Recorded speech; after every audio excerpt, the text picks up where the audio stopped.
And welcome to the show. Okay, yeah, I'm just checking my mic to make sure it's working for a change. Hey, everybody. Welcome to What the Fuck Tuesday. It's day 4 of Video a Day Debruary, our third annual where we do a video every single day of the month.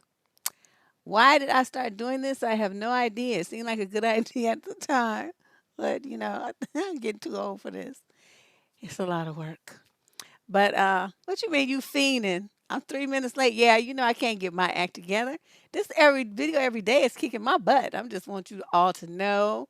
I just want you all to know. I'm going to make the announcement again, but let me make it right now. If you, because the guest that we were going to have on Friday had to cancel, she has a sick child. So, she got to do her mommy thing. So I'm going to fill in with a show that I'm calling Face Palm Friday. So what I want you guys to do is if you have some stories, a video that you heard, a comment you read, something that you want me to talk about, and give my analysis on, not necessarily relationship advice, but, something that you maybe ran across on social media or we're talking about with your friends, so anything, because it's going to be kind of a free for all. It's, a last minute substitution. And so I just thought, oh, that'll be good. We can talk about some of the stuff that people have put in the chat room. It's been up on the wall. I can respond to those things that I've noticed that I thought was kind of like, what? And, kind of talk about those kind of things. So it should be good for at least an hour, hour and a half of us catching up on stuff and me sharing my thoughts with you guys on different things. So, yes, everybody's in good spirits because it's February. I see all the usual and customary folks in there. A couple of new names. Hey, Miss Chocolate.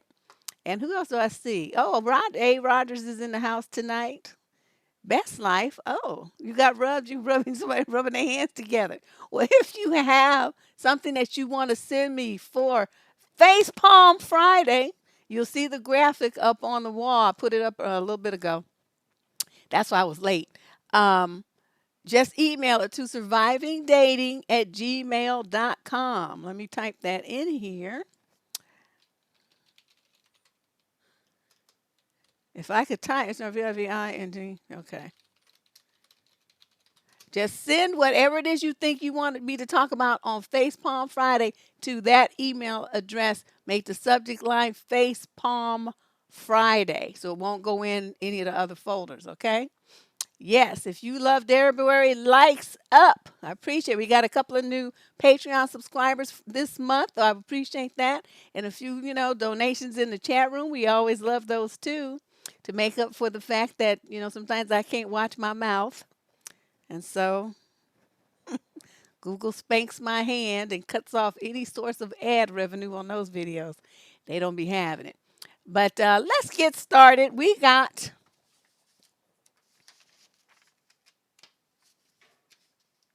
I told my cousin not to load me up too much for this because we're doing a video every day. You have to keep some of my energy. Oh my God! Well, she still gave me 20. What is that? 3 less? Anyway, let me not get upset. Let me get a swig first. California wines, nothing like them. All right, question number 1. We got 20 questions on deck tonight. Okay. Yeah, it's gonna be fun, Sue, because it's gonna be just wild. Just whatever kind of a night. But I do want everybody to watch your language. We are still trying to get some revenue on these videos. Okay, so this is from female 21 to 26 from Canada. She says, "Hey Deb, excuse my writing. English is not my first language, but I need your advice. I had this weekend a bit burning discussion with my friend. Our relationship is really not good, and even with bad attitude he has towards me, I am still trying to find a way to make it better.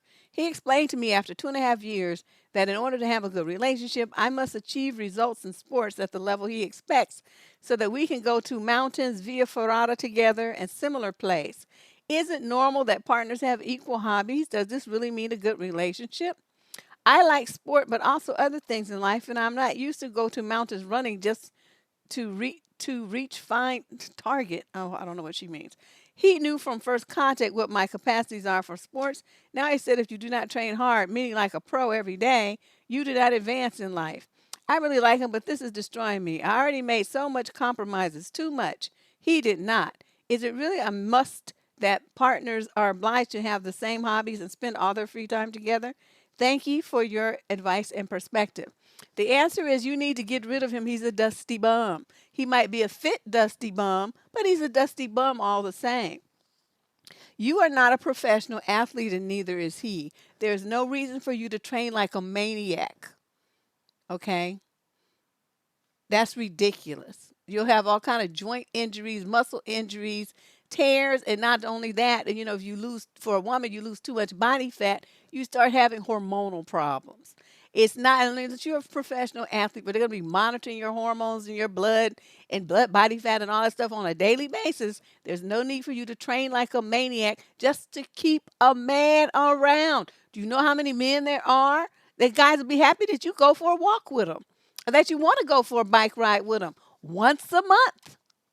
Okay? That's what you need to have. This guy, basically, what you say your relationship's not really good and he has a bad attitude towards you. I'm wondering why you are forcing yourself to try to be with this man. We just talked about this in the 21 things that grown women never do. You're sacrificing yourself. I specifically mentioned that in that video the other day. This is one of the chief things that you do not do. He wants somebody else. Okay, he wants something else. He just doesn't have the courage to break up with you, but that's what he's trying to get you to do by putting all these hurdles in the way and not, you know, knowing that you're going to be suffering trying to reach them and jump over them.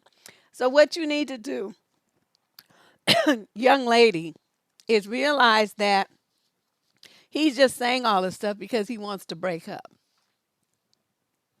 He doesn't want to be with you anymore. There's no need for you to be destroying yourself about this. Just tell him, I don't want a kind of relationship where I feel like I have to be a jockette to be in it. I just want just a regular boyfriend. You're not that guy. Bye bye. Okay, you get that kind of much English. She didn't listen, obviously, she didn't listen to that video, but I'm referring her back to it right now. This is ridiculous. Yeah, I don't know. She's just one of those kind of girls that, she gets a boyfriend and she does everything that she can to hang on to him. I'm just the opposite. As soon as they start acting stupid, I'll be out. Sometimes it's like, I probably should, at least, I don't know, have a conversation, something. But I don't want to. I don't want to waste my words. I don't want to waste my air. I don't want to think about you for not even another millisecond. I want you gone. And so that's what I do. My friends make jokes about it, but I'm like, whatever. It's plenty more where he came from, and I don't worry about that. Question number 2. My hair is sticking all out. Okay. This is from a young woman in the 26 to 29 age group out of Los Angeles, and she says, I'm 28 with an 8-year-old daughter. I've been dating my current boyfriend, who's 31, who has a 7-year-old son, for about 2 years. So you have an 8-year-old girl, he has a 7-year-old boy. Okay. We don't live together. We spend most nights together in one of our places. Starting a few months ago, I noticed that I was suddenly the only one of us who was cooking and doing laundry, which is fine, except that he is off 2 weekdays, whereas I work Monday through Friday until 4. So I asked him if he'd take over dinners on the weekdays he's off, with minimal success. Now I've noticed that even when we stay at his house and are going to be eating dinner, I'm the one buying all the groceries for all the meals. Am I wrong for being upset about this? We make approximately the same amount as far as income goes, but he shares an apartment with his sister, so his living expenses are half of mine. How do I address this? You go to him and you say, when it's time for buy groceries, you hold your hand out like this and say, I need $50 for the groceries. And if he says anything, say, look, I've spent, $400 or $500 feeding you and your son for the last whatever amount of months. Now it's your turn. If you can't give me some money to buy the groceries, it's like I'm already doing the cooking. You don't even want to buy the food. You don't want to do nothing. Just bum off of me. We're not going to have that. And not to get my daughter not to go. And he want to be coming over. So no, Unless you walk in that door with 2 bags of groceries, don't even show up at my house. You know, grown men eat a lot, and so do 8-year-old boys, 7-year, whatever. Boys eat out. They eat a lot compared to little girls and women. No, you did good, and I wonder how long it took you to notice that, because you say we spend most nights together. Now that means he's saving all his money, and you supporting him and his kid. That's what that means. He's already living with his sister, so he's sponging off of her. You have a dusty bum. He's sponging off his sister, and he's sponging off of you. I don't know, you guys. I don't you. I would have bought them groceries exactly one time, and then the next time he's sitting up there looking all crazy and been like, "Well, you go to the store. Here's the list. Go get the stuff for dinner." And if I mean, that's how I do it. I just tell them what I want them to do. I don't ask them, and I don't wait for them to magically volunteer to do it either. I tell them what they're going to do. Now, they don't have to do it, but then neither do I. I don't have to cook either. And I can take my daughter home. Hey, Lady Boss. Lady Boss, ooh, Lady Boss has some. I'm following Lady Boss on Instagram. Lady Boss be fly as hell. She be up there grinning with her little makeup on and stuff. Girl, I was looking, I was like, ooh. Ooh, look at Lady Boss over there. Yeah, I'm just not. No, he wouldn't even get that kiss me softly. You're not getting nothing. Do you know how much a box of cereal is? And 7 and 8-year-old boys can eat a half a box in one sitting. Teenage boys eat a whole box in one sitting. That's $5 a pop. No, we're not doing that either. You just go home and eat at your house, and I'll stay at mine. All right, let's move on. So you just find your grown woman, girl, and speak up. Stop letting him get away with this. Question number 3. This is from a female in the 26 to 29 age group out of the UK. I have just exchanged Christmas presents with my boyfriend, as I didn't see him until now because he was waiting to return home from overseas. I always make loads of effort with his presents. I get presents that are thoughtful, and I know he will like. He makes no effort whatsoever. This year, he got me a reindeer decoration. I looked at it, and it had a smile drawn on it with a pen. Turns out it was from a charity shop. He also got me a puzzle that has half the pieces missing. Is this guy like autistic or something? Also a charity shop gift. It is not about the cost. That's not the issue. It's his total lack of thought. For my birthday, he got me a pack of biscuits.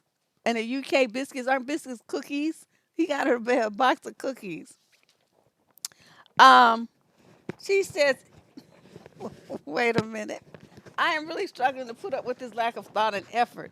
It has really upset me, and I feel like I can't even talk to him about it as he gets mad with me. I help him so much, and I'm always there for him. I'm beginning to wonder what his feelings are for me. He is just so selfish. Have you or heard of anyone having been in a similar situation? I'm in need of some advice. Thanks.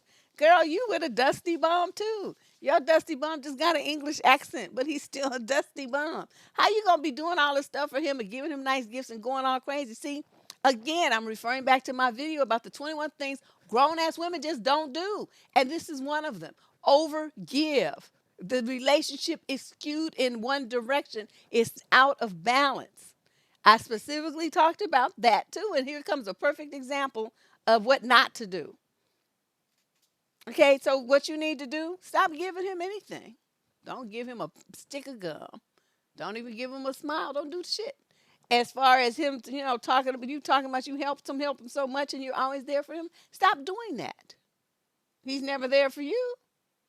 He never does for you. So what's the problem? Why do you feel like you need to be this giver to this man who just takes and takes and takes and takes? These old narc dudes, I swear. So this is very simple fix. Just stop doing what you've been doing for him, and then he'll go away on his own because he'll be looking for somebody else to give to him, and he won't matter that the face has changed. He doesn't love you. You're just a convenience, and I think you're figuring that out, but you just don't want to accept it. So you write to me saying, you need advice. You don't need advice. You just need to put your Nikes on, lace them up, and walk in the other direction away from dude. You'll be fine. Question number 4. Female, 26 to 29, out of Belgium. Oh, I think this is the first letter we got in Belgium. You dated cheap dudes? Should all say biscuit giving bum. I mean, he's a negative 100, Dusty. Y'all are funny. They're going in on dude. Okay, this lady's from Belgium. She's dead. Deb, you're not gonna believe this. So I've just started dating a man. We've been together for a month. So far, question mark. He is very difficult to lock down and always seems to have a life filled with friends, football, holidays, etc. Getting time to see him is starting to worry me because it's feeling like he's wanting to live the single man's life with a girlfriend on the side when he's bored or has no plans with his friends. Today he sends me an Excel document of all his yearly fun activities for 2020. It looks something like this: February, trip to Europe; March, Scotland; April, Zante. I don't know what that is. May, France for 3 days; June, Tomorrowland's Festival all weekend. Oh, that's a jazz festival. I've heard of that. Like a music festival. July, Ibiza; August, Creamfields; September, Benidorm for 3 days. October is empty. November, Thailand for 2 weeks. And December, nothing. Now, legit, this is his schedule, Deb. He then has a separate one for his football matches and the concerts he's doing, which is also extensive. I look at all of this and it seems and it screams things which I don't want to say because I very much like other people's opinions. If you had started dating a guy and he sent you this, would you be concerned? I'm really at a standpoint and not sure how I feel. While it's good to have hobbies and activities, I can't but have doubts. Girl, oh, you fell for the booty game. That's the game where they come in talking about I want you to be my girlfriend because they know that all you young girls only want to sleep with a man that you feel like you have commitment with. And so once he says he's your boyfriend, then you sleep with him. But of course, he was never really your boyfriend. He just wanted some booty. So he got the booty, and so now he's sending you spreadsheets to show you how busy and unavailable he is so that you will give up and move on, and that's what you need to do. You've only been dealing with dude for a month, and it doesn't seem like you're going to be seeing him at all over the course of the year because there's all this stuff he's claiming he's going to be busy doing. This guy is emotionally, not only emotionally, but mentally and physically unavailable. He's like a trifecta of fail. So, I mean, unless you just like to having a fantasy boyfriend, then you will realize what time it is and just tell him, well, I don't see where I'm penciled in on all the spreadsheet action that you sent over here. So just why don't you just lose my email address, lose my number, and lose me out of your life because I'm not interested. And that's it. Very simple.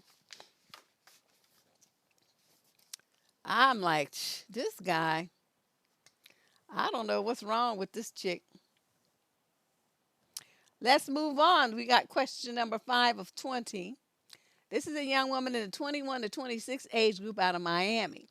She says, things had been going really well between my boyfriend and I, but over the holidays, he had loads and loads of work piled onto him. Just last week, he told me that with him being so busy, it's unfair to me since he's putting all his time and effort into keeping up with his routine. My thing is that I don't mind if he's busy. I'm just happy to talk to him and even spend time with him when he can. He asked for time and space to be able to work on things in his life while also mentioning that behind closed doors we could continue on with each other. Wow, he is bold as hell. It's confusing, I know. No, it's not. Not to nobody but you. Even if he was busy before, I miss him so much more now. I know we both have strong feelings for each other, but it's difficult without him. What can I do to combat the situation? Am I being stubborn in wanting to help him? Help him do what? He's not asking you for any help. He's telling you to get out of his face. That's what he's telling you. Leave me alone. I need time and space. That's not asking for help. What are you hearing that the man is not saying? You like in your own world, just making up conversations. He never said anything about you helping him do anything. He told you to get out of his face and leave him alone and give him space and time. That's what he said. But if you open the door for him to slide in at night after he does everything he wants to do so he can tap that ass, well then that's good behind closed doors. He's straight telling you to your face that you have been demoted to nothing but a booty call if you were ever anything else. Because you don't really say, usually the girls will be just too happy to tell me how long they've been dealing with the dude. You didn't say anything about how long that is. And you said that from far as long ago as during the holiday period, he was busy. So you haven't really been, quote, with this guy for a couple of months, right? That's what I'm reading here. And then it just took him till last week to tell you that it's unfair to you. He's putting all his time and effort into this routine, but sliding that behind closed doors thing in there. I don't know where she's from. I'm just like, wow, this is kind of amazing. What can I do to combat this situation? Nothing. He doesn't want you to combat anything. There's nothing. It's like fighting a ghost. He's not interested in you like that. Okay? I mean, how plain do you want me to be? No, they from one's from Miami, and the other one's all the way the other across the world somewhere, Belgium or somewhere. What is she? What is? Yeah, they're other completely different countries. They just have the same mentality when it comes to accepting reality. But if you recall, they're not the only ones. There's so many women like this that I put them into the show on the 21st. I mean, the 21 things that grown women don't do. There's millions of women like this. That's why they get played so much. Just too thirsty, too hungry for some man. You send him a spreadsheet. I'm scared to know what will be on that one. Yeah, I'm just like, wow, this is just crazy. Young lady, come on now. The man's not trying to be with you. He's been telling you that by his behavior for months. But you didn't get the hint, so now he's telling you to your face, I'll let you be to me is a booty call. But you still don't even want to accept that you just got grossly insulted. Oh, can I help him? How do I help him? I don't know. I don't get it. For me, I'm the out of sight, out of mind kind. You got to stay in my face, otherwise I'll be forgetting all about your existence. Question number 6, female, 26 to 29, Wisconsin. I am 28 years old, and I have been blessed with a good family and many life privileges. However, in the past, I have never been able to find a healthy and consistent relationship. To make this short, the first man I dated was at the age of 15, but he turned out to be a predator and was almost twice my age back then. He took great advantage of me and then disappeared when he got what he wanted. Ever since then, I've had an unhealthy fear of men and relationships and always sought out relationships that I knew wouldn't last long. I dated men that lived overseas or men that I knew were emotionally unavailable. I also dated a man when I was 25 for 5 months. However, although I knew that he did not want a long term relationship and was going to eventually move to another state, it did not stop me from pursuing him. I kept lying to myself and truly believed that we were in love and we were going to end up together. This is by far had the biggest impact on me. I was depressed and cried for months. I wasn't able to date anyone for 3 years, and the idea that I had to have a man in my life to make me happy was repulsive. Subsequently, I had great men that were marriage material ask me out, but I refused out of fear. There's much more to my story, but this is the gist of it. Right now, I'm more receptive to the idea of wanting a date again and truly a healthy and consistent relationship. I joined a dating site and have the intention of speaking to good men. However, I seem to fall back into my old habits. I'm cold and dodge kind quality men on the site and seek out the emotionally unavailable slash casual guys instead. While I have a good support system in my life, this isn't something I can really talk about with my friends or family without being judged and criticized. Often in the past, when I have spoken to my close ones about my personal issues, they were ignored like they were not serious problems and shouldn't be discussed. I know I have a problem, Deb, and I can recognize all the red flags of a casual man, but I can't help myself. It's like a moth being attached to a flame, attracted to a flame. I'm trying to fix myself, so any advice will be helpful. I don't want to end up all old and alone. Take thyself to the nearest shrink and do one of them running jumps onto the couch and sit there for as long as it takes to get your head straight. First, you have to deal with the fact that you were a victim of a predator when you were a young teen. Okay, I don't think you've ever dealt with that. He messed you over big time. Now, how your parents let you get involved with somebody twice your age, I still don't understand. I don't know why people don't be keeping an eye on their girls. You got to watch your teenage girls. People will see them and they're just like a walking victim. Okay, so that's one thing. You probably have some anger at your parents and some confusion, a lot of emotions connected with that. You got to get through that first. Now, I can see how having suffered that, it would make you afraid of being vulnerable to in a relationship. Who a girl loves, the first one she feels like she loves, love, whatever. Can have a big bearing on you if that relationship and that person was, if that attachment was an unhealthy one like yours, where it was a victim predator relationship and you were too young to recognize it for what it is. But, and this is really interesting because I've often talked about commitment phobias and how people always associate it with men. They say, well, men don't want a commitment. They always run from commitment, this and that. Women are just as commitment phobic as men are. They just show it differently. So the men are more what we call overt avoiders because they will say, I don't want a relationship, or they try to play multiple women. They do things to keep the distance away from you.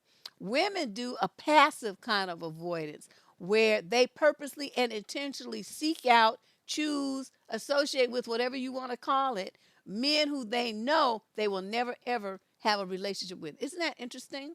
I figured that out a long time ago. And that's how women express their commitment avoidance and fear of a commitment by picking the wrong person. People that they know are not good enough. People that they know they're going to reject them. People that they know are stupid. People they know are useless. And then they just attach to them because it gives them a feeling of being in a relationship. They get to feel like they love somebody, somebody cares about them and stuff. So they get to toy with those emotions, but it's within a safe environment that they know is only going to go so deep. It's only going to be so risky because the guy is going to bail because he knows that it's not going to work.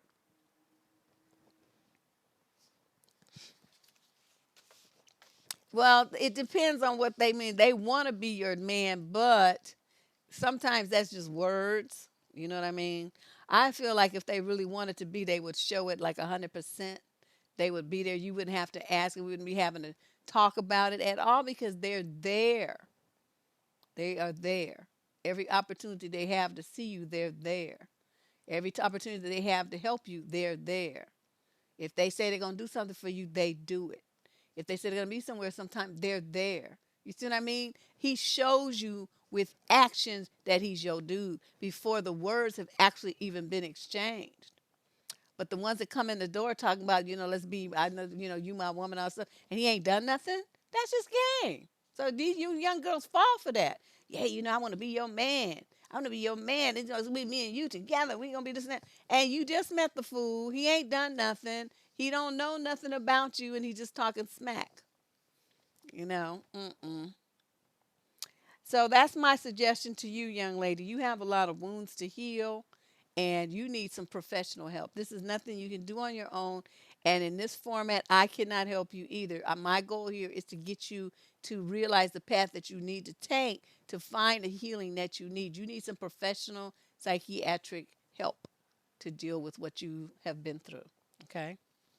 Now let's move on. Question number 7. Wait on that one. I need a swig.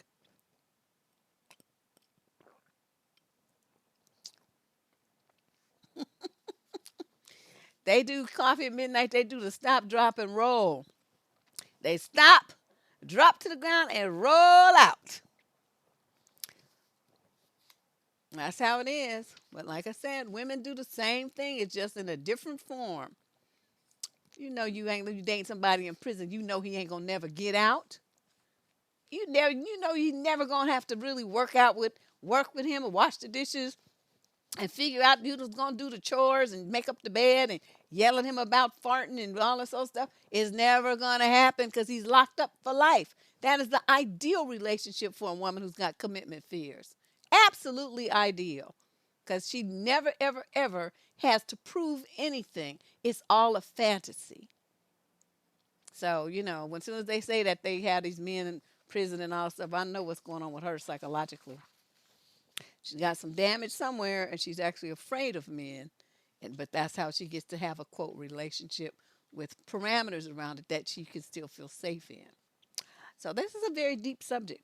Question number 7, female, 21 to 26, out of Birmingham, Alabama. So there's this guy that I'm pretty into. We've been out on literally a handful of dates. So I'm still running with the assumption that he is dating around because that's what I'm doing. He's been really quiet this week as he went away for a friend's birthday and decided to tell me that he's been in two minds about something and then said when he was away, he got with another girl. Now, this doesn't bother me in the slightest. As like I said, we've only been on 4 legit dates and I've even been on another date with somebody else. But it is a red flag that he went all coy with me and then told me basically saying, quote, I want to be honest with you. I did get with a girl while I was away. So I get it if you feel too weird to meet up or just go out, then leave it there. It's up to you. Or is this a sign of a genuine human being? Because I cannot be bothered with a human that'll mess me around again. Ain't nobody got time for that. Girl, please, he's just playing games. He's trying to set you up to be in competition with these other women. That's all that is. It's stupid. He's like a low self-esteem little bum. So what you were supposed to do, as soon as they want to start telling you about some other bee, you're supposed to interrupt him and say, stop. Stop talking. First of all, I don't care what you do, and I don't care where you do it and who you do it with. You ain't my man. There's no need for you to report to me your activities. I don't give a shit. That's what you're supposed to say to him. And just shut all that down. Because see, you listened and then you remembered it and then you wrote it in a letter to me. So it had the desired effect in that you had emotional reaction to it. I keep telling y'all, watch your emotions, control your emotions. And when Negroes say stupid stuff to you, you just don't pay any attention to it because all they want to do is run their mouth. They run their mouths probably in their sleep because they're not talking about nothing. It's nothing important. It's nothing even intelligent. Okay, who would do that? You've been on 4 days, he gonna come back telling you about some other broad he been with. Why do you think? Come on now, you should have been able to figure this out yourself. You shouldn't even had to write me this. What would make you think that he would do that? What benefit would it be to tell you that and y'all ain't even a couple? Didn't you ever like analyze this? I try to get you guys how to think about, teach you how to think about the stuff so you recognize when a game is being run on you so you can squelch it. That's all you had to say to him. Stop talking. I don't want to hear it. I don't give a fuck. You can go up and down the street fucking bitches. That's fine. I just don't really care. You ain't my man. I'm not your woman. Don't be telling me nothing. I don't care. You want to hear about my dates then? Is that what we doing? You want to hear who I got with while you was out of town? See, he would be sorry that he said that. But I mean, you guys really stop this. Stop, always reacting so viscerally to nonsense that is said to you by nignogs. Because that's all they do is talk shit. They don't know how to even have a decent conversation. Everything is about spitting game or trying to get in your head and cause an emotional reaction to you. Every single word out of their mouths is peppered with game. Once you accept that reality, you will look at them differently and you will listen to them differently, like with like half an ear, if that. Because they don't be talking about nothing. The only thing they be talking about if they about to, buy you a car, buy you a house, take you on some fabulous trip, get you some jewelry or something, oh, then you need to listen to that. What size ring you wear? How many inches is your wrist? So I make sure your diamond tennis bracelet fits right. Something along those lines, you can listen to that conversation. But they just talking. No. Yes, honey, I came with my vino because I knew. I want to reiterate for those of you who just popped in, I will be showing you the slide, but we're going to do something on Friday night because my guest canceled. And I promise you a video every day, right? So I had to come up with something at the last minute. So we're going to do something called Face Palm Friday. It's totally new. I've never done anything like this before. But if you have ideas for crazy subjects matter that you've seen, a story you read, something you saw online, something somebody did you want to ask me my opinion about, whatever, just send it in to survivingdating@gmail.com. Make the subject line Face Palm Friday, and we will deal with it on Friday. It's going to be kind of a free-for-all. So I'm going to address the stuff that people send in first, though, and then I'll take stuff from the chat if we still have time. But if you really want to get your topic discussed, make sure you send it in advance. That's survivingdating@gmail.com. And the subject line is Face Palm Friday. All right? That's what we're going to do this week.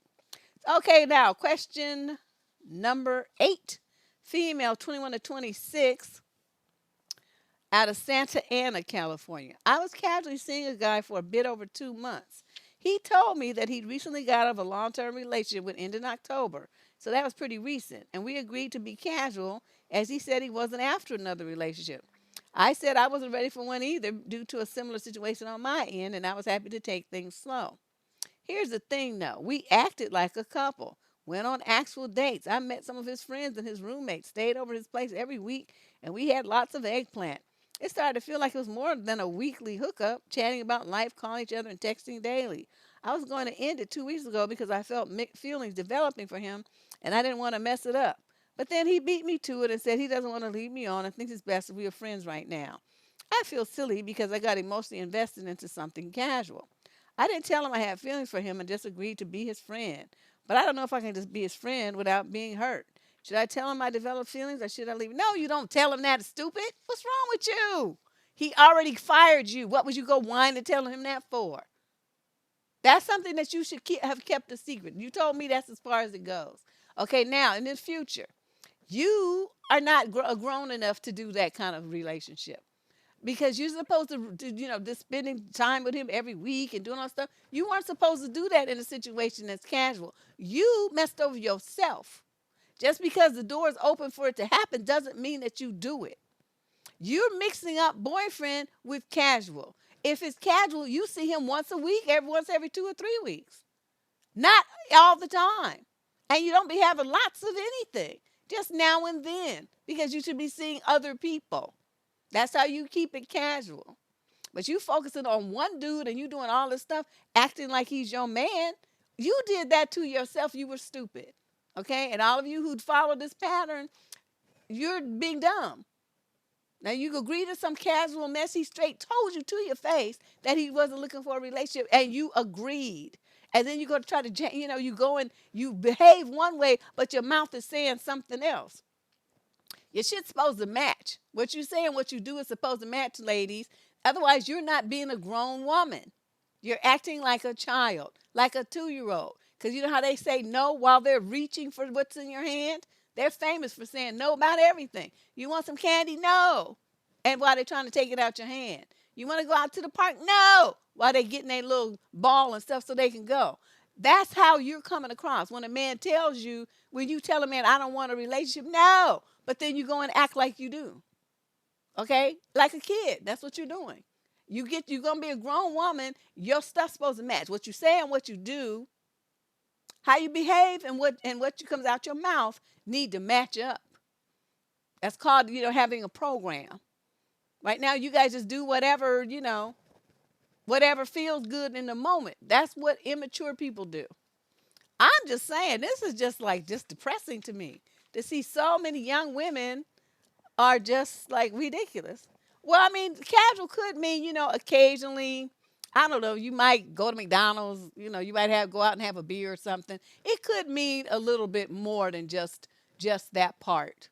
But it definitely doesn't mean, it means no emotions are going to be involved. And if it's casual, that means he could be doing the same thing and most likely is doing the same thing with several other people. So you keep your feelings in check. If you can't go out and have a, drink, play a pool game or two or something, to go back, do the wild thing, get up and go home and be like, yeah, that was great, a nice evening, check you later, and see him again in 2 or 3 weeks and make the same thing happen again, well, then you're not a grown woman and you don't need to involve yourself in that kind of relationship. Just stop it. Ooh, Lord have mercy. Question number 9. This is from a guy, finally, 30 to 36 in Chicago. Check this out, Deb. I have buddies who have or will be getting married. Oh, really? They have this crazy new trend where they want to have not just a destination wedding, but a destination bachelor party too.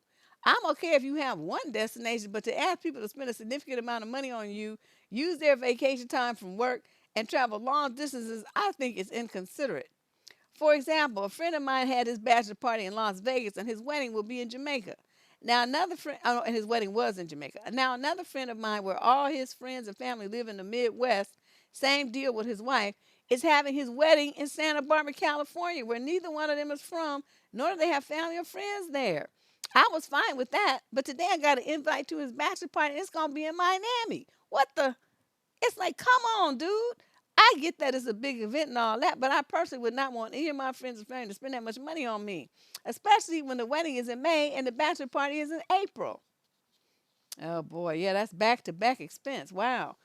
Like with the best friend, I didn't go to the bachelor party in Vegas, and I won't go to the one in Miami that's coming up. I don't want to spend my time in PTO on places I have been so many times just to get drunk like I have so many other times. Is there a polite way to handle stuff like this? Polite. No. But my thing is, I don't worry about being polite because they ain't worried about your wallet. They ain't that worried about polite about you. So if they say, "Are you coming?" Say no. Oh man, why not? You paying for my ticket? And then they gonna say no, and say, well, then that's why I'm not coming. I'll check you out at the wedding. I'm gonna pay for one event. So I either be at the wedding or be at the bachelor party. Which one you want? One. Pick one. You know what I mean? That's all you have to say. I have friends that had them destination weddings and say, I don't go to either one of that shit. It's like, please, I'll see your black ass when you get home. I'm not trying to spend all my money going to see you. Thanks, Rena. Ooh. Aw. It's like, yeah, I'm not doing that. Why should I pay thousands of dollars to go traipsing all the way halfway across the world to see you when I could just wait till you get back in 2 weeks and see you for free? Why do I need to do that? And they think, the way I say it, they think that it's funny and that I'm joking and I put that humorous spin on it. But I'm serious as a heart attack. I like my money in my bank account or in my wallet. I don't want to be giving it to American Airlines because that's the only airline I will fly. Anything else, I ain't getting on the plane. It's American Airlines. I'll get on that. Maybe United. I've been on Southwest a couple times. Hated it. I felt like I was in a cattle car. So we don't do that anymore. But I'm just like, I'm just very particular about what I spend my money on, and that's not going to happen. Do you want a wedding present, or do you want me to go to your bachelor party? I mean, we have like a limited fund here, and you get to pick what you want, but you pick one thing. We're not doing all that. And there's people trying to live high sided, then they go back and move and go back and live in an apartment, renting. All that money you just spent and everybody else just spent, you all could have invested and bought a house, some rental property, something. See, I think like that. I'm not spending all my money on stupid stuff. I'm not doing that. If you part of the wedding and I'm still not doing it because somebody gonna tell me they're trying to get me to spend $4,000 or $5,000 traveling all over here and there and hither and yon. Plus you got to buy the dress and the shoes and get all this other stuff. Get them a gift. All this. No, I'm not doing all of that. I'm not doing that. I'm not doing it. I'm not gonna be in your wedding. How about that? I'll just be a guest because being a guest is free. I don't. I'm not. Just no. I'm not doing it. So that's my suggestion, dude. Just tell them, no, the answer is no. You pick one thing, what you want me to come to. I'm coming to that one thing. And that's it. Okay? And just draw your line in the sand. You in the 30 to 36 age group. Come on now. Where your balls at? You got to be trying to be like dancing around with some other grown men. No, you just straight up tell them, unless you buying my ticket and paying my shit, then I ain't going nowhere. And that's just the bottom line. Question number 10, female, 37 to 45 in the Great Lakes area. I'm currently dating a man of 48. We've been dating for nearly 2 years. The first year was wonderful. I met his daughters and getting to know them.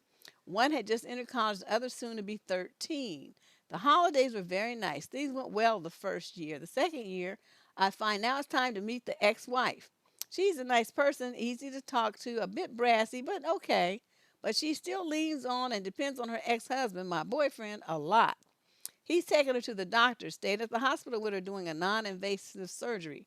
She has few friends and not a very dependable family, so she leans on him.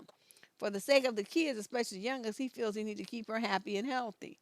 The holidays came back around and she managed to get herself invited to our first Thanksgiving here at our house. Again, for the sake of the youngest daughter, I felt obligated to say sure.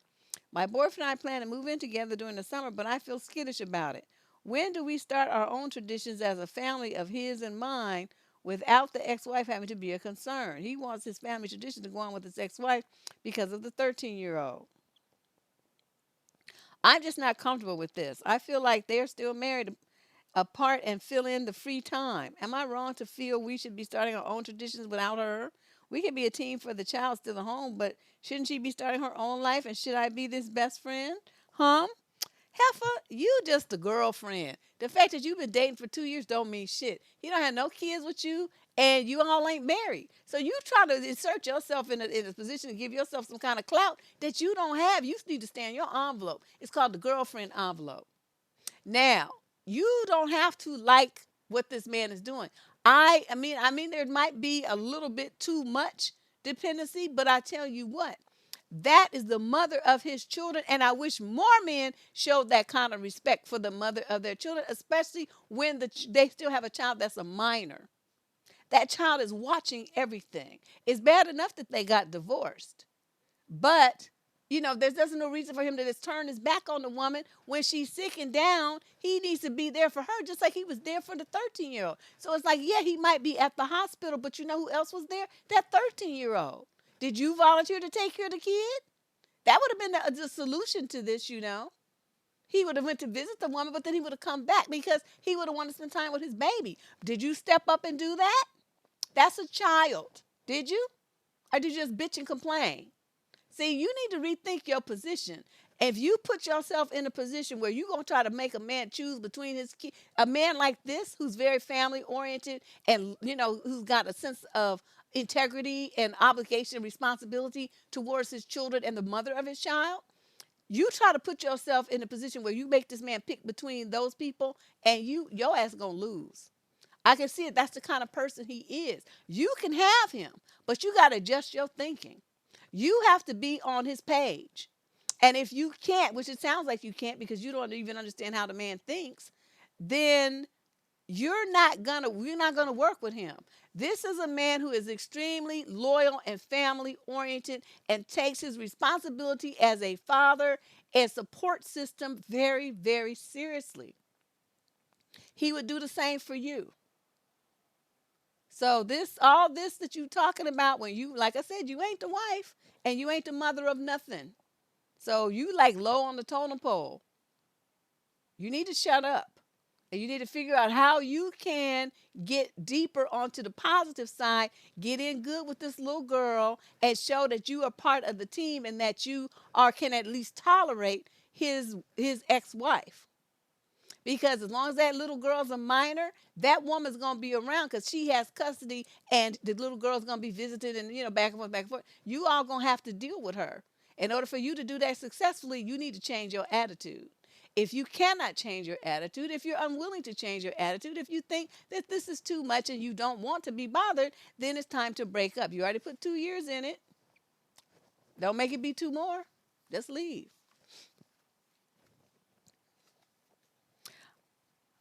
Well, I doubt that he's going to get back with her. That's not the point. You guys don't even understand how men are supposed to act. This is always interesting to me when I see this kind of stuff. When you have a man who takes responsibility seriously towards his child, he does not let the fact that he divorced from the mother interfere with that. See, y'all thinking about yourselves. You thinking about, oh, he's fucking that bitch. He's gonna be this and that, this and that's what you guys always default to that. Always worrying about what's the man doing his dick. It just drives me crazy that you do that. It's like you all can't see past that. That's all you think about. Who he's fucking. He's probably this, he's that. Oh, it drives me nuts. Elevate your minds. Okay, this is something that goes far beyond that. This is a man being loyal to his child.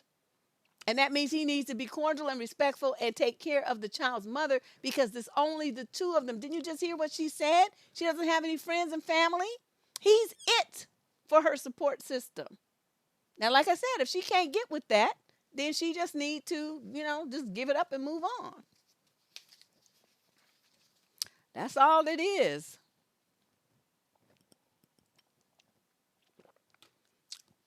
Personally, You know, and what this, let me throw this in there too. See, this is why dudes, they know that that's how you're supposed to be.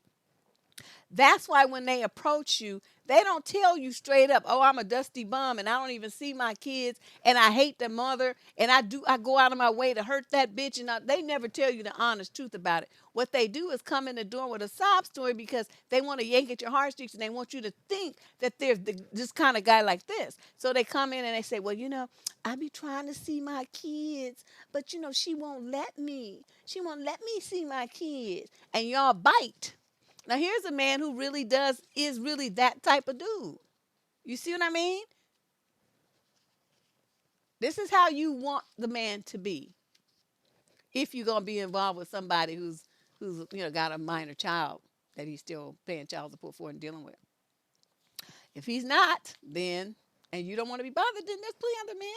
I'm not saying she has to do it. I'm just saying if she's insisting on getting with this dude, she got to adjust her mindset and understand what kind of man she has. And then play her position accordingly. And then she could be, the wife and the next wife with the ring and everything, but she's gonna have to adjust how she handles those two people that are very, very important to her boyfriend. Okay, extremely important, like a priority.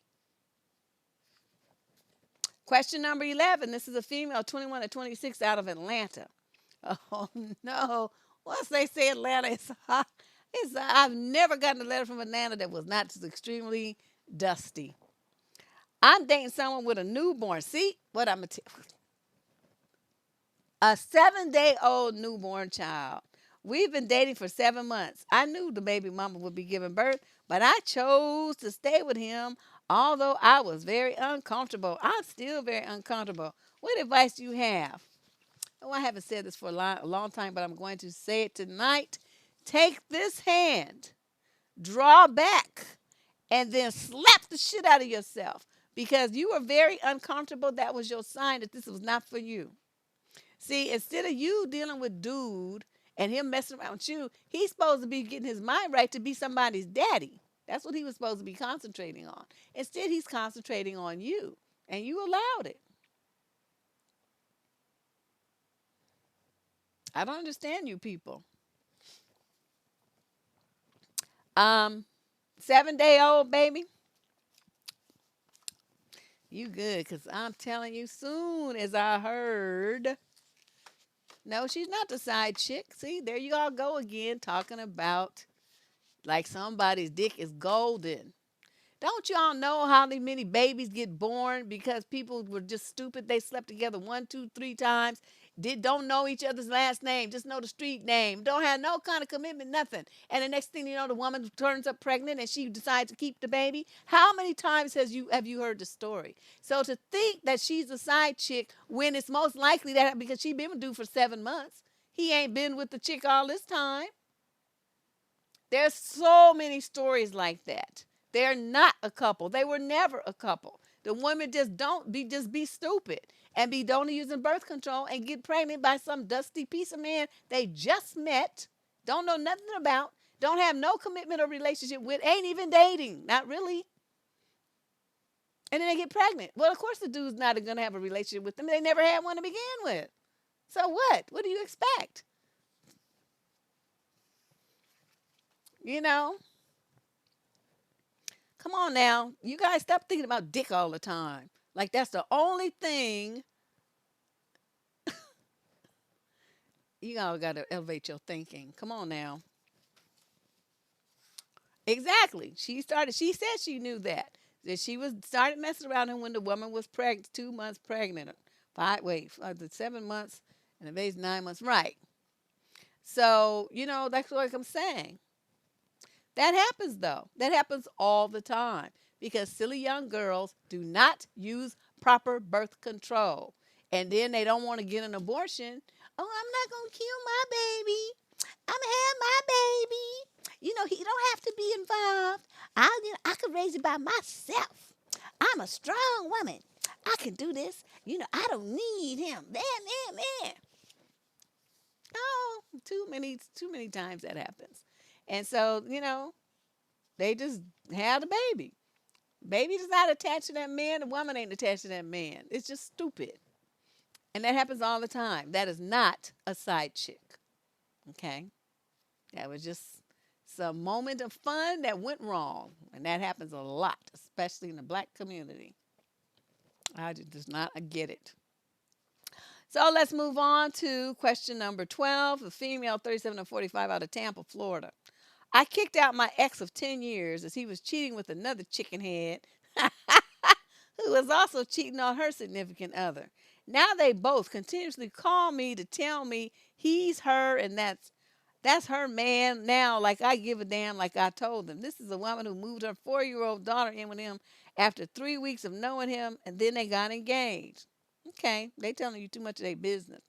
My question is, why do they need to contact me to tell me about their happiness and that they are together and so blissfully happy? Why do they think I care? He and I share children, therefore that is the only time I contact him, yet they desperately need me to know she gives him, oh, I'm not going to talk about that, and that they are forever partners. Neither of them had respect for their relationships or themselves. And honestly, I take care of my home, my bills, and my kids. She had nothing. She needed him and her for a car and a place to stay, yet everybody is mad at me. What the hell is the problem? I don't know. This sounds like silly bitch shit. And you too old for this. You 37 to 45. Why don't you just get a different phone? I have two phones. Plus, I have a Google phone number. I actually have three ways people can call me. Now, only certain people have each phone number. So when the phone rings, I know who it is. So see, what you do is you keep that phone number and you can put it on like a Metro phone or some little cheap $20 a month thing or something, whatever, right? And so you look at it and you see, oh, that's so and so. You don't answer it, okay? And then you have another phone, and that's the number that you give to, like, people that you care about. Or you could take that phone number that you have now and you could use that on Google, because there's a way to do it. You get a Google Fi phone, $20 a month. You switch that number to the Google Fi phone, and then that's over there. You never have to answer it if you don't want to. So there's all kinds of ways around it. Since you have children with him, you can't block him permanently because, I mean, if he has visitation, all that stuff, he might have the kids, it might be a problem, whatever. So you'll need to know. So, like, if he's with the kids with him, then you'll have to answer that phone. But if they're not, the kid's sitting right there, nothing wrong with the kids. He's calling. Why is he calling? He don't need to call you. No time at all. So that would be my suggestion to circumvent all of this. This is silly bitch shit. And they call. I don't know why they're calling. They sound just retarded. I don't know. But the main thing, oh yeah, three phones is the way to go. I'm telling you. It is the way. It is the way of the Jedi. Or the way of the Debai. And don't answer none of them. But I do have them. But you, um, this is a bunch of silliness. And it's, oh, I don't know. I can't even call this. It's just too stupid. Question number 13, male, 25 to 35, out of Clearwater, Florida. So I recently went through a pretty rough breakup and decided to go on vacation for 3 weeks. I booked a ticket. Since my job is flexible, I mostly work remotely and I go in the office to meet with the team only once or twice a week. This past weekend, I was at a party with some friends. We're all in our late 20s. And I brought up the fact that I was going on a trip. They seemed incredulous, but then they decided, hey, that sounds awesome. We should all go. The thing is, I was really, really looking forward to traveling by myself. This is for a number of reasons. First, I just need time to think about the clutter that's my daily life, and them being there would just bring too much home into my escape. Secondly, we all have different interests. Most importantly, one of them is really broke and would want to cheap out on food. I love eating at nice restaurants every once in a while when I travel, and I know that would be an issue if they went. It's happened before on previous trips that we've gone to get on together. I never explicitly invited them. I asked one if he wanted a while back if he wanted to come on a potential trip, but he didn't really talk about it after that. Plus, that was before the breakup. But now I don't really know how to politely tell them I would really rather travel by myself. So how can I do that without hurting their feelings or seeming extremely rude? God, you know what? Do I have more balls than most men these days? Young man, you are in your late 20s. You ought to be able to speak up. When your friend said, what did he say? Oh, that sounds like a great idea. We should all go. You were at that moment supposed to say, no, I love you guys and everything, and I understand you want to support me and be there for me while I'm, dealing with this breakup and stuff. But right now, I just want to escape. I need to be by myself. I just want some quiet time to think and, just kind of like get over this. And I can't do that with you there. I'll check you out when I get back. Something like that. And you just tell them. And they be like, oh, yeah, okay, man. Yeah, yeah, we get it. No problem. No, ain't another thing. This. And it would have been fine. But now you let them think that, well, we should all go. I mean, that could have just been talk. I mean, did they start actually making plans? Like, ask you what flight you're going to be on, or where you're going to be staying? I mean, is anything definitive coming of this? Hey, Jim Doll. For dust mite spray. I mean, or were they just talking, drunken bar talk? That part's not real clear to me. But if they really did mean it, your friends better than me. If you think they really did mean it, then that's what you could say. Just send them all an email, like a group email, and say, I've been thinking about when so and so said that, and even though it does sound like it might be fun for some future date, on this trip, I just want to go by myself. The breakup was really hard on me, and I want to, I need this time alone because I have to do blah blah blah blah blah blah blah. And you put it in an email so that each of them gets the same thing at the same time, the same words. They can't say you said something that you didn't say because it's in written form. You see what I'm saying? And say, I'll check you guys out when I get back. We'll get together and hang out or something, or maybe we'll even plan another trip, later. But right now, this is what I need to do for my mental and emotional health. And thanks, something like that. Thanks, Jim Doll. That's all, dude. I mean, but you just, like I said, just something you should have handled right as soon as it happened, not, a week or two later. All right. Going on vacation for 3 weeks, that's nice. They didn't know they wasn't going to be going off from work for no 3 weeks anyway. They was just talking smack. All right, question number 14. This is from a female, 30 to 36, out of Derry, Ireland. I could really use some clarity and insight. My boyfriend and I have been together for just over 3 years. We love each other very much. I admit we have some communication issues. I'm a communicator and he's not that great at it, and he will admit that. Anyway, we had a disagreement last week. He tells me I can talk to him about anything.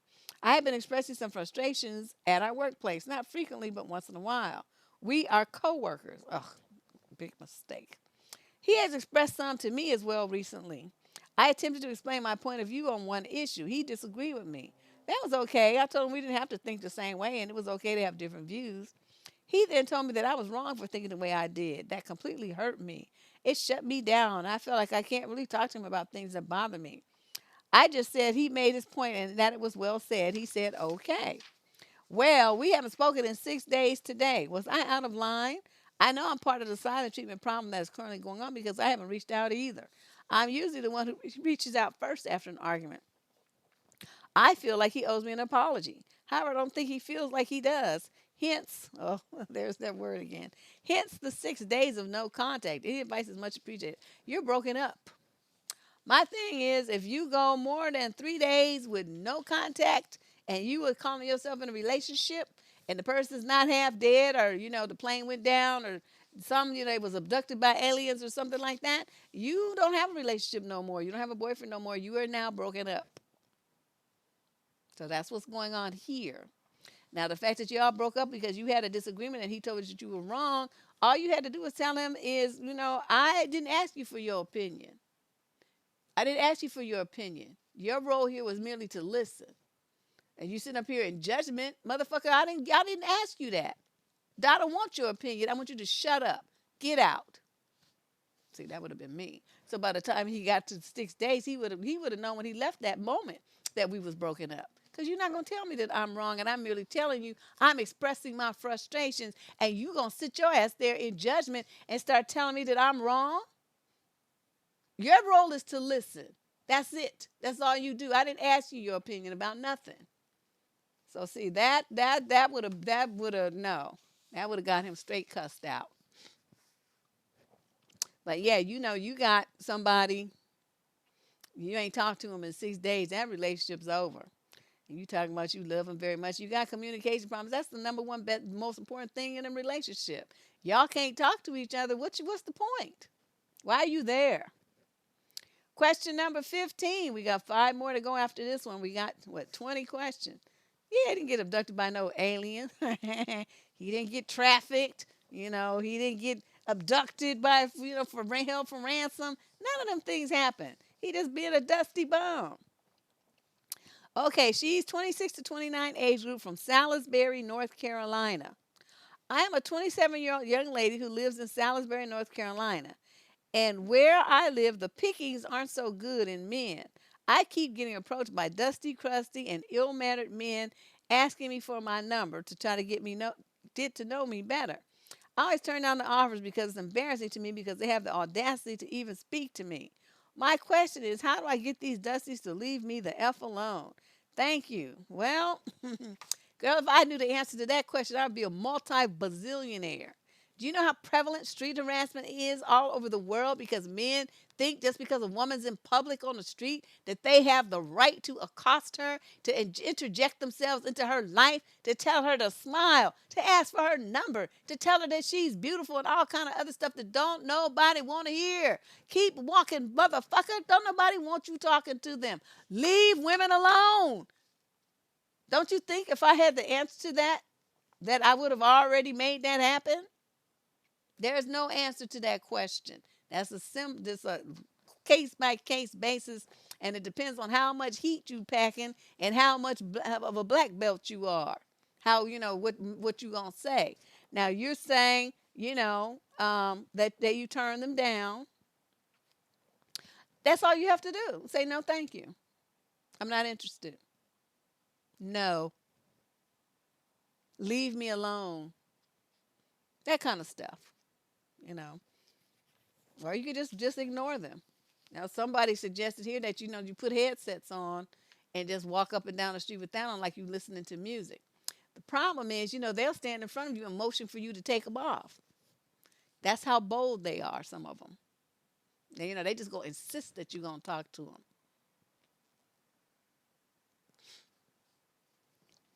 I, I'm just as likely if I have my headset on to be like,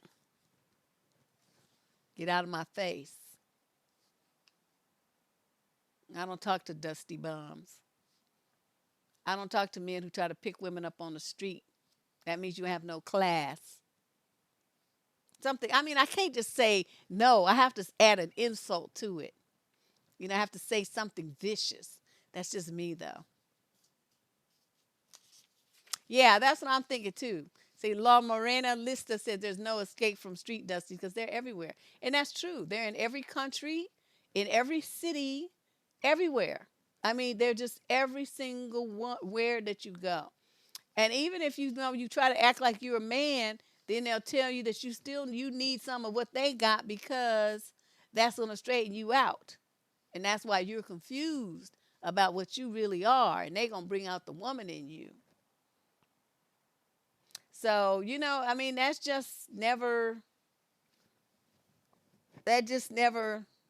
there's no answer to that question. I mean, I appreciate that um, are tired of it. You're in that age group where it's just really, I think probably between like, I don't know, 17, 16, and maybe 36, 38 was when it was the worst. And then it starts tapering down because see, then you get out of their like desirable age group. And then, they want the young girls. And so you still, when you're young like that, it's just unfortunate. It's just part of what you're going to be forced to deal with. He handed you a business card, boop, onto the ground. Ugh. You hid under a bread truck. Yes, I am, Marilyn. I am very much a Leo. Yeah, I do have to add an insult to the no. Like, what the fuck? Get out of here. Dude, your teeth is all kinds of fucked up. You should be having your mouth closed. You should not be talking to nobody with your grill looking like that. Things like that. I say stuff like that to people. And I think, because you know how my wit is. I look at them, and then I see something to cap on them about, and I go off. And then I just walk away. And they be so stunned that, because they just expect you to be like, oh, no. no, thank you, or something like that, and be all polite and stuff. And I just be very aggressive and just say no. They're asking me what the can I have some money? No, motherfucker, you can't have none of my goddamn money. What the fuck? Get a job, you dusty, nasty bum. At least take a shower and stuff. You don't be stinking asking people for some fucking money. And then they just look at you like they be like this. Because I just lose it real quick. What they call it? Flash. I just flash and then I just be like, oh. He bit your ear? Nah, he would have got stabbed. He would have got stabbed or needing to turn around, grab him, and knee him in the nuts. Bite something now, motherfucker, while you doubled over on the floor. Ugh, nasty scum. Giving somebody herpes of the ear. Just like, oh, Leo, I already told you. Your Uber driver did that. Oh, my t-shirt today says, I may be wrong, but it's highly unlikely. Perfect shirt to wear on Advice Tuesday. Okay, y'all done got me all on a sidetrack. Let's get back to the topic at hand. Woo! So anyway, young lady, there's no answer to that question. You're going to just have to figure it out based on the situation and your personality and all of that. All right, question number 16, female, 37 to 45 out of St. Louis. I'm new here. I just found your channel today. Oh, I'm so excited to find someone online that is real. So here goes. I'm 38, almost 39. I have been separated from my husband for 2.5 years. We were together for 14 years. He was a serial cheater. I filed the divorce papers last year doing everything my own, but I missed a few steps, so it was dismissed. Since then, he has been calling every day talking about the kids and his personal life, but he has mentioned a couple of times that he is talking to a few women, but he has trouble with them because he keeps talking about me. He even said he called someone my name. I told him to stop talking about me so he won't mess anything up. LOL. My mother feels like I should not file for divorce again and give it more time. What do you suggest? I have been dating, but that hasn't been pleasant. Whatever the fuck it is, it's going to be more pleasant than getting back together with a dusty ass bum who cheated on you multiple times. What is this? This shouldn't even be a question. Tell your mother to shut up and mind her business. Tell her she likes a cheating husband so bad that she could go marry him. Tell her ass that shit. I bet you she won't be telling you no nonsense like that again. Go down there, go to legal aid, and have them help you file your divorce papers and make that final. And then change your number. Stop listening to him. He calling you talking nonsense. Talking about the kids. Okay, well, you do have kids. Well, that makes it a problem. See that? It makes it a problem when you have children because they have to have a way to get in touch with you. Unless your children are teenagers and they have their own cell phone, then he never has to talk to you. He can do everything he needs to do with them. If they're like 14, 15 and older, just, peace out of the situation and let them handle the visitation with their raggedy ass daddy from here on out. But, this is just silly. I'm just telling you, you said, I'm real. I'm telling you the real right now. The real is this is, again, some silly bitch shit. Your husband's the silly bitch in this case, calling you with some stuff talking about, I call other women your name and say, well, too bad you didn't think about that when we were still married.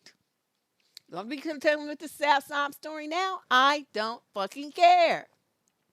I don't care whose name you could call. You could call Wilma, Betty, Barney, all them. Just call everybody's name. Dora the Explorer. I don't care whose name you call. That shit to do with me. Get off my phone talking this crazy conversation. I don't want to hear it. Unless you calling me to talk something about the kids, don't fucking call me. Trifling two-bit piece of shit. Can't even keep your dick in your pants. Ain't be all over my phone. Get out of here. I'm telling you, I'd have told my mother off. She would, but everybody in my family knows better than to say crazy shit like that to me. Because they already know. My mouth is too sharp, and my temper is too bad. And I just say what I feel like saying. And that, people, no, you like that motherfucker so much, you marry him then. I'm not going back with his ass. Trying to give me some kind of dreadful disease or some shit. Next thing my ass will be in the hospital withering away listening to you with that old cootie-fied motherfucker. I don't think so. Yuck. Gross. Okay, question number 17. Male, 35 to 40, Tennessee. I've been with my girlfriend for some time now. She has two boys, 10 and 16. The 10-year-old is mature and quite pleasant to be around, but the 16-year-old is, and then he put insert vomit face. He thinks the world owes him something. He can treat people how he wants to and feels like he is above it all and doesn't take responsibility for anything he does. He feels he runs the house and has authority over everyone. I put up with his disrespect for a while, but a couple of weekends ago was the last straw. We live together and he's only here on the weekends, thank God. He was using very foul language in our home, and I told him he wasn't to use that kind of language here, no matter what he's allowed to do at his father's house. He wasn't too happy, but that's okay.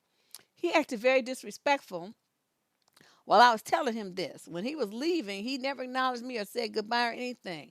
It wasn't the first time, but I figured I'll treat him the same and give him back the same energy when he gets here next weekend. I have blood relatives that I don't deal with because of how they treat people. I'll be damned if I put up with this kid because I'm dating his mother. He's 16 and should know better by now. His mom and dad may take that crap and disrespect, but I feel like I don't have to. I picked him up and he said, "Hi, how was your week?" And I ignored him and acted like he wasn't there. Awkward, yes, but you would think he would open up and have a dialogue with me or apologize for how he acted, but no. Once again, he just expected everyone to take his crap and be okay with it. I told my girlfriend that I was going to speak to him, and she agreed. She told me that she spoke to him on the car ride back home last weekend. Now she's upset because I ignored her son. Am I wrong for my actions? How much can you let a person disrespect you?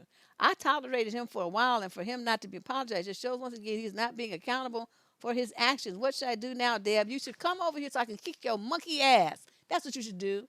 How in the world are you the adult here? You act worse than a 16-year-old kid. I am not believing this letter. Your lack of maturity is just astounding and it's disgusting, sir. This makes no damn sense that you would act like this with a kid. Yes, I know he's 16, and yes, I know he's mouthy and surly and got his in his feelings and all this stuff. But you know what? You the fucking adult here. Now, this is where you made your first mistake. Number one, when you and this woman moved in together, you were supposed to bring them kids there. You're supposed to sit them down and say, "Look here, sons. Let me tell you how this is gonna go. When you, I don't care what you do at your daddy's house. He sets the rules over there. I run this shit right here. When you come in this house, you say hello. When you wake up in the morning, you say good morning. Before you go to bed, you say good night. You don't use profanity. You're going to do chores that we tell you to do. You're going to do everything that you're supposed to do when you're under this roof. If you have any problems with adhering to the rules under which I set down for my household, because this is my shit, I'm paying all the bills up in this bitch. You ain't paying for shit. You ain't no kind of man, nothing. You don't have no money. You don't have no job. That means you ain't running a goddamn thing. I run shit up in here. That's manhood. You ain't a man. You a kid. Okay? So you get them straight from day one. You didn't do that. You just let them come in and do whatever. Okay. Then you gonna sit up there when the kid leaves and don't say goodbye. You just let him walk out the door. No, no, no. You're supposed to chase his little ass to the door and say, "Look here, son. When you leave this house, you say goodbye to the residents of the house. That is how you show that you have some good manners and home training. So what do you say?" And he would say, goodbye. See you next week or something. Okay, that's how you raise children. You put your foot up their ass. You wear them around like a shoe until they understand what's what. You don't let them make any decisions about anything. They're children, and I don't care if they're 16-year-old kids. They're still kids. Okay, the next mistake you made. Um. Okay, you did that. Okay, nah. He asked you, "Hi, how was your week?" What did you do? Act like a fucking toddler. You're supposed to say, well, let's say his name is Ronnie. "Hi, Ronnie. It's good that you know you're being polite and speaking and stuff. My week was great. How was yours?" He was trying to that was his childish attempt to make an apology to you and to bridge the gap the way that he left because his mama had talked to him, right? But your dumb ass, you just like rub it in. And you acting worse of a kid than him. And then you can say, "I'm glad that we're talking now. Let's, before I take you home, let's make a stop over here at somewhere and get a burger or something and have a talk man to man." You sit his little monkey ass down and then you say, "I was very disappointed in you. I expect better from you. There's nothing that we wouldn't do for you in this house, but we ask for your respect and this and that, blah, blah, blah. And you reiterate what your expectations are for this young man.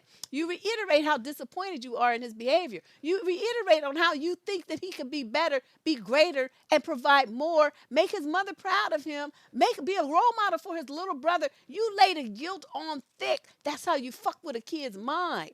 You don't need to play these kind of games with them. You make them feel small mentally, and then you turn it around and say, but I know you can be better. And I expect you to be better. I don't expect to continue to see this kind of behavior from you. That is the behavior of small, insignificant, trifling people. And I know that's not you, sir. That's not you. What you gonna do? Are you gonna prove me wrong? Or are you gonna prove me right? Which one you gonna do? At 16, he'll understand what that means. You want him to be a young man that his mother and you and his little brother and even his raggedy ass daddy could be proud of. You might be the only one in that boy's life who's correcting him and is trying to make him be something. But you failed. You failed big time.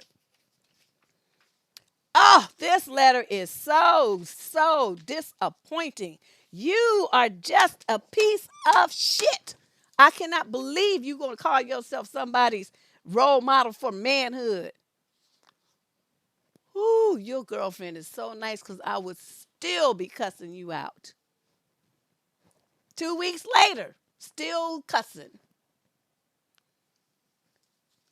Whew. So anyway, that's what you should do. Get your shit straight. Talk to that little boy. Teach him about manhood. Set parameters for expectations for his behavior. And don't let him get away with shit. Make him do chores, all kind of stuff when he comes over there. So he has a whole different experience at your house than he has over there with his daddy. He's going to miss being at your house. Kids love structure.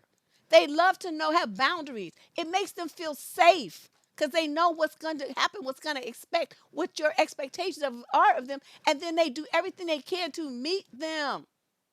Stop this. You are just a dusty fucking bomb. Oh, this is just ridiculous. Question. Yeah, I need to, honey, wine is not enough. I need to be in my car. Give me that big bottle of Hennessy, the one that's over there. That one. That's the one I need.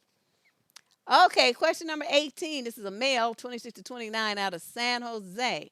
He says, Deb, I have a question for you and your squad ladies.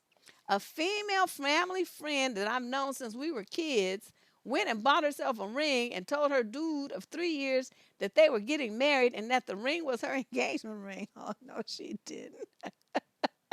One thing led to another, and the guy ended the relationship. I know he did. I know many women pick out their own engagement rings, and some who don't even want one. But this is the time. I've never encountered a woman buying her own ring and just kind of saying that she was getting married. Since my mom raised me to think more like a feminist than a patriarch type of dude, I was kind of thinking, well, why not? Why can't a woman do something like this? But on some level, it seems like a hella risky move. Hella, that's Oakland. In my friend's situation, marriage had been discussed, but I don't know how seriously. Obviously, she took it seriously. It does seem like the ring purchase scared the boyfriend away. Would you recommend women buy their own ring like she did? Hell no. I don't recommend, I know people be like, well, if you want to get, married, you can propose and you can do this and you can do that. And, it's the 21st century and you can do this and that, this and that. I'm going to tell you a secret. Men haven't changed since 12 BC. Men are exactly the same as they've always been. They love that feeling of feeling like they are men and in control and have some power. I done told you all that. Now, some of them take it the wrong way. I feel like something's tickling my nose. Some of them take it the wrong way, and, their idea of trying to get power is dominating somebody to their detriment. But in this case, the power would be a good thing because he would feel empowered by giving you a surprise, by making the situation pleasant for you, making it romantic and memorable for you, by surprise you, seeing you cry. Oh my God, yes! Dudes do want to get married, dream about moments like that. But you take it away from him when you do things like this. He'll never ever get to have that experience now because you just busted in there and take it for you know for granted. You do your own thing. So that's why a woman shouldn't do that. If he wanted to marry her, he would have proposed, and maybe he was in the mind to. We don't know, but she ruined it all, and he was like, "Oh hell no, she gonna be always trying to wear the pants and just tell me what to do. I'm out." But yeah, so you asked would I recommend women buy their own ring like she did? No, no. You can certainly buy jewelry. I'm not saying don't buy yourself a ring, but don't buy yourself a ring and then go and tell the man that you're dating that it's an engagement ring and that we get married. So he can say no, we not, and then what you gonna do? That's stupid. She said, "Hecky no." Uh, yeah, men will work to get you, and I'm just saying, don't take that away from him. Don't take that moment away from him. You know, don't do that. Okay. Oh my goodness. Question number 19. Female 21 to 25 with no location. She says, long story short, my boyfriend is an athlete. He got selected and competed in a major event a few months ago. And if everything continues down the right path, will be in the 2020 Olympics. I'm very excited and proud, but the main issue is my family keeps pushing for me to be in some groupie. It really got bad once he posted a picture on Facebook saying where he was training. Now, the last month, I keep getting told specifically by my aunt that she doesn't see why I'm still in university. He's going to be a millionaire, she put that in quotes. Even going as far as since I'm currently 4 months pregnant, all I need to do at this point is, quote, satisfy him and I'll be set for life. Wow, your aunt is a dusty. After that conversation, I started blowing her off, and now her daughter just called me saying how I'm just being dramatic and understand that she was just trying to be helpful. Am I wrong? Nobody gave a damn about us being together since I was in 10th grade. I'm 22 now. And funny enough, told me I needed to stay in school because his job choice wasn't stable. But now all of a sudden, I just need to drop out in my last semester. Sorry for this rant, but I need an outsider's point of view. No, you're not wrong. Get your paper. I'm referring back to my video about the grown woman thing. Okay, I always advocate have your own shit. Have your own. And getting your degree will enable you to do that. Getting an advanced degree will enable you to do that even better. Why you want to get pregnant though right now while you're in your last semester of college? I don't understand why you did that. Why couldn't you wait? Why couldn't you use birth control all this time? Why couldn't you just continue using it? See, that was dumb. That was a dummy move right there. Because now you don't know what's going to happen with this dude. He's going to go off and, become a big star and decide that he don't want to be with this girlfriend he's had since 10th grade anymore. Is he going to be hurt in his athletic competitions and all those dreams of being a star athlete and making all that money go up in smoke and he just isn't put a job at UPS? I mean, you can't bank on someone else's dream. You have to bank on your dreams, okay? And if he comes along, like I said, and it adds frosting to your cake, well, then that's a wonderful thing. But he can't be your cake. You're your cake. So handle your business and ignore your silly, dusty aunt. Not only that, the Olympics is not, I mean, you don't get like a big fat contract or check with that. It's not like you signing on to some team and you get, some big old, multi-million dollar contract for 10 years or whatever they be doing these days. It's not like that happens. So, uh, yeah, I don't know what your aunt is talking about. She's not really up on what happens at the Olympics. I mean, he might go on to be something else and compete and, be on a team or whatever. I mean, you don't say what the athletic thing is, but, so many injuries happen and then they be out. I mean, that's it. They're career ending injuries, they're called. And they're nothing. So I wouldn't put too much stock on that. Your aunt is being very stupid. Okay, and the last question of the night. Oh my goodness. Female, 21 to 25, out of Austin, Texas. Recently, my mother has been on some sell you my house train. She is looking for a new home soon and wants me to buy the house that she's currently in for a discounted price. We live in Austin, and for years I made it clear that I do not like Austin and I do not want to live here by any means. I'm 22 and freshly home from college. I am like most people in my age group. I'm living at home because I can't afford to live on my own and I'm trying to repair my credit. My mom doesn't know my credit has taken a nosedive due to high utilization and late payments. I went through a financial struggle for a few months and have begun to get back on my feet just the last 2 months. I've taken strides to pay on my bills on several times a month, and I'm on a hardship program which has lowered my payments and given me a lower interest rate. I am doing everything I can to get my shit back together, and I'm even working 3 jobs to get money and fix my mistakes. When I get back on my feet, I plan on moving to Houston. I repeatedly mentioned me wanting to move to Houston for the longest, so I have no idea why my mom is trying to get me to buy this house so badly. She has the whole idea mapped out in her head about me buying this home. I just started at FedEx and I'm already unhappy with this job. My mom is so happy about me having this job so I can prove a strong work history to a bank for when I buy her house. I do not want to buy this house. I do not want to live in Austin, and I do not like this job. You sound like a Dr. Seuss. Dr. Dr. Seuss. I do not like this house. I do not want a mouse. I cannot live in this Austin, and whatever. But anyway, that's what it sounded like to me. Anyway, so she says, "Do you have any advice?" Yeah, you just tell your mother, Mom, you don't have to come clean with her about, your credit situation, how you working these 3 jobs, and yet your dream is to move to Houston, not to live in Austin anymore. Tell her if she wants to hold on to that house, that she can just do that and rent it out or something, but you don't have any interest in buying that house. You just have no interest. I can see what she's trying to do, though. She's trying to get you, by selling it to you at a reduced price, not the market value. She's trying to help you establish yourself as a homeowner with some kind of financial stability behind you. That's what she's trying to do. And I understand it, because it's hard for young people to get a home these days. She's really trying to do that for you. But, under the circumstances right now, you don't have the credit. You probably don't make enough money to make the note because that's why you're living at home because you can't afford it. So I don't know what her term plan is. Like if she's trying to buy a house, like and it's even within the next 3 years, that's gonna be too soon for you. So you're gonna have to come clean and tell her, Mom, that you pressing me to do this. I'm gonna tell you why this not gonna happen, and then just spill it. Tell her. Stop hiding and stop being a little girl. Put your grown woman thing on, your grown woman draws, and speak up and tell her. Tell her I hate my job, I hate Austin, and I hate you thinking I'm gonna buy this house. I'm not doing any of that. As soon as I can, I'm up out of here. The good thing about working for FedEx though is you can transfer. So you can go to Houston as soon as you get enough money to get you a studio apartment or something.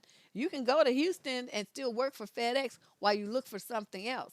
But right off, you can work. They have the big terminal at the airport there. You can go down to Houston Hobby, or you can go to Intercontinental. Either one of those, they have the FedEx shipping port thing, and so you can help load the things with the planes and all that and stuff. So it'll be steady work, and they might have more options there that something you might like versus what they have in Austin. I don't know, but at least you would go there with employment, which is a good thing to do, and you can always change your job, your company, or whatever you're doing after you get there.